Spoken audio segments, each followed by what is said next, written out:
nakamotor lang yun. Eh bakit dinampot si tatay? Ayun nga yung inano namin, ba't dinampot tapos yung kapatid kong bunso, sinundan. Oh. Pati yun, pinasok na rin. Yung mahirap. Wala namang dahilan, pati pa pa. Hindi alam sino pala dadamutin.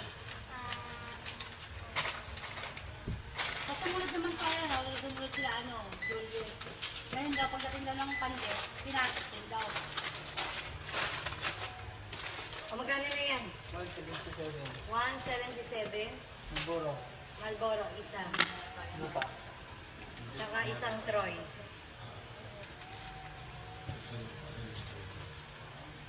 Yan na po, palabas na po ako dyan. Oo. Ayun po, yung naka-stripe po. Saan? Sa gilid po. Sinundan lang ni Julius. Ang tatay ko pa. Kukunin ko po dyan yung motor ko po. Pinasok din. Binuwat na ng apat na. Kalis na mga pulis. Opo. Tao dun sa pande, kung sino yung nanguhuli, yun ang tao. So take note, Mr. Chair, wala na yung mga pulis. Yes, yes. Okay? Contrary to what Teniente Bernardo said na, yeah, he was arrested on Ayan site. po, yung nakamotor. Bingo. Diyan pa po kami sa site yan, sir, kasi inaantay po namin yung uniform personnel namin. Saka po yung magsasakay sa arrested person. Andiyan pa po kami, sir. Andiyan pa po kami, sir. Malapit lang po dyan, sir. Isang block lang po yan, sir. Eh. Tapos, Sumunod po siya, kaya po siya inaresto namin, sir. Eh. Ina-assault pa po, lumalaban pa po yan doon nung nandun po kami, sir. Ano totoo? Diyan ka hinuli sa unahan o sa estasyon? sa istasyon po. Doon Ikaw? po pagkadating po. Saan mo hinuli? Po sa site, sir, sa block po na yan, sir. Excuse me, sir. Yes. Excuse me po, Mr. Chairman. Para manilawan po, yung CCTV ng station, pakuha niyo po yun. Doon niya makikita ang lahat ng kasinungalingan yan. Wala namang CCTV loob ng police station nila. Meron? Wala. Oh, Hepe. Mayroong CCTV doon, sir. Pero yung hindi matagal yung pag-records niyan, sir. Ang nangyari kanina, sir, nalaman na lang namin na may insidente ganun after how many days? 12 days? O nakalabas na sila noon, sir, nung nalaman ko na may sinasabi sila ng insidente na ganun, sir.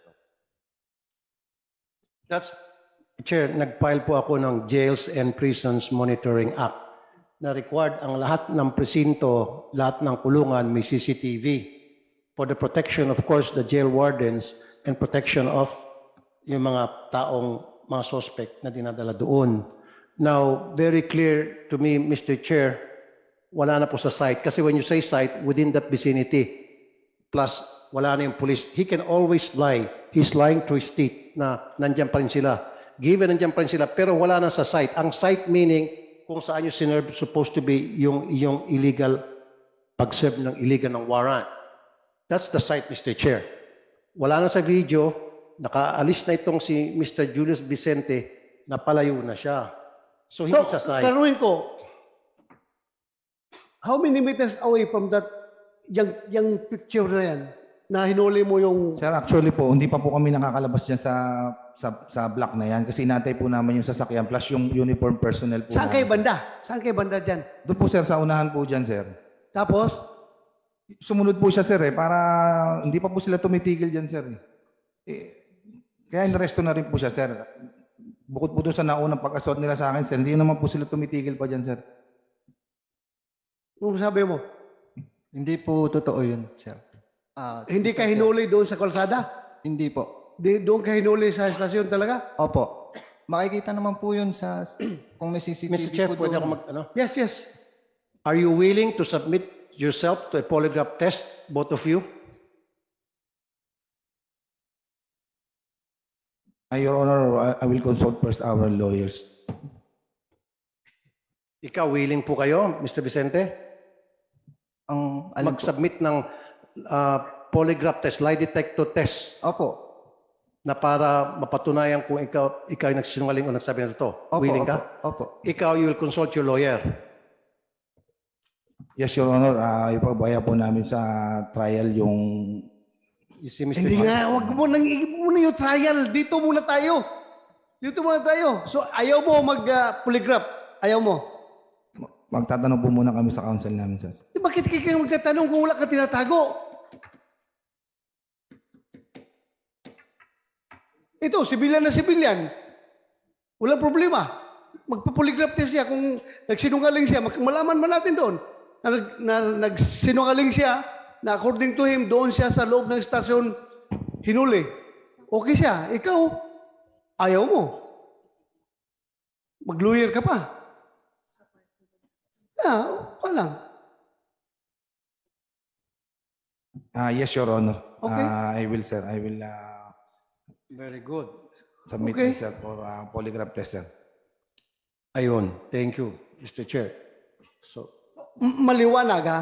Kanina sinabi mo doon sa scene mismo, hinuli mo. Ngayon na nakita natin dyan sa CCTV na umalis siya, na hindi nyo hinuli, habol siya sa estasyon, meron ka na naman ngayong bagong bersyon na sa unahan mo hinuli dahil nandun pa kayo sa unahan, hindi pa kayo nakaalis. Yes, sir. Yun po ang nasa affidavit namin. Doon po namin sila Ay, hinuli, nandiyan ka sir. naman sa affidavit mo. I am not asking about your affidavit. I am asking about the real incident, facts of the case. Yan ang tinatanong ko. Puro ka lang affidavit. Halata talaga na nagsisinungaling ka dito. Kasi affidavit ka agad mo eh. Alam ko yan. Alam ko yan. Ilang beses na alam ko yan. Huwag mo na akong lukuhin. so Mr. Chair, Alam ko yan. so magpa-polygraph test silang dalawa pumayag.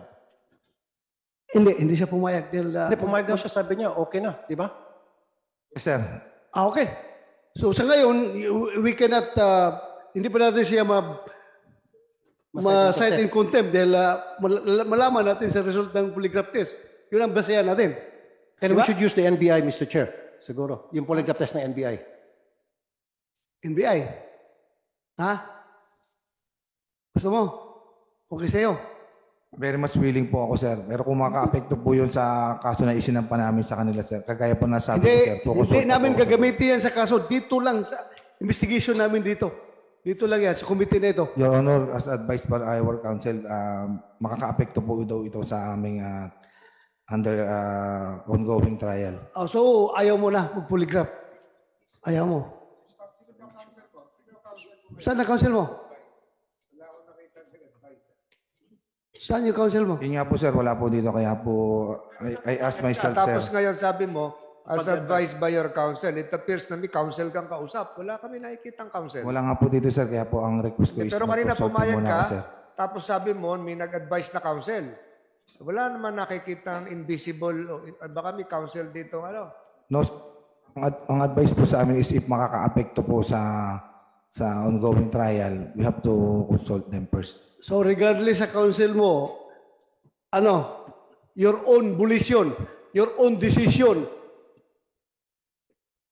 payag ka? Hindi. Mag-consult po ako ng lawyer, sir. sa Bago counsel ka na. Kanina.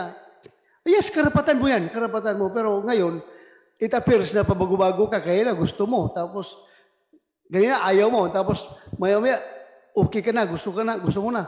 Mr. Tapos Chair, ngayon, nagbago na naman. Yes. for the past more than 2 decades, ganito po palagi ang nakikita kong sitwasyon. Palagi. Hindi ko na po mabilang. Hundreds na po na kung saan nang abuso po itong mga kapulisan natin at nagsinungaling, binaliktad po yung biktima at yung biktima na kulong. Ito po yung nakakagigil dito, Mr. Chair. Now, papayagan ba natin makalusot sa atin nandito na itong nagsisinungaling? And you know, and I know, in our hearts, na nagsisinungaling siya. Hindi ka nila pwedeng bulahin, Mr. Chair, kasi ikaw isang chief PNP dati at alam mo, ramdam mo, nagsinungaling siya. Halatang halata. Kanina sabi niya, oo. Bandang huli sabi niya, I consulted my lawyer, hindi raw pwede, my counsel, hindi raw pwede. Kaya sabi ni Senator Tolentino, nasa yung lawyer mo? Wala. So, halata, Mr. Chair, nagsisinungaling itong taong ito. Bakit pa natin pakawalan ito at payagan natin na pati tayo pagsisinungalingan? So, can Na very clear. Can I hear a motion? Senator Tolentino? Your Honor, I would heed the inclination of the Honorable Chairman, but complying with the Supreme Court decision. And for the record, in Ong versus Senate of the Philippines, this is GR 257401. Sa huling pagkakataon po, Lieutenant Bernardo, tatanungin ka ng committee, nagsasabi ka ba ng totoo? Yes, Your Honor. Hindi ka nagsisinungaling. Yes, Your Honor. At kung napipinto na ngayon ang pagpapataw sa iyo ng isang contempt order ng committee ito, pwede mo bang sabihin sa committee ito kung bakit hindi ka dapat ma-cite for contempt? Dahil nagsasabi po ako ng totoo, sir.